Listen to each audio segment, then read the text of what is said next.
Սա իմ հիշողության մեջ ամենաշուտ սկսված ընտրարշավն է։ Հայաստանի անկախությունից ի վեր ընտրություններից մի ամիս առաջ սկսվում էին ընտրությունները եւ ընտրություններից մեկ ամիս ամենաշատը հետո վերջանում էին բոլոր քաղաքական գործընթացները մինչև հաջորդ ընտրություններ։ Այս ընտրությունները մեր համար այդքան ընտրություն չեն, որովհետև մեծ հաշվով չկան կայացած քաղաքական ուժեր, բայց այս գործընթացը որպես process, որի ընթացքում տեղի է ունենում քաղաքացիների եւ առանձին խմբերի քաղաքականացման եւ ինքնորոշման գործընթաց կարևոր է։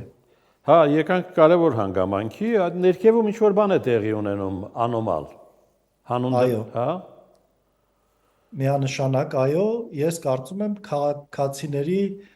գիտակցական մակարդակի բարձրացում, հարցեր է առաջանում մարդկանց մոտ, որոնց պատասխանները իրենք սկսում են փնտրել եւ այդ process-ն էլ կամ այդ գործընթացը տանում է հասարակության քաղաքականացման բառի լավ իմաստով։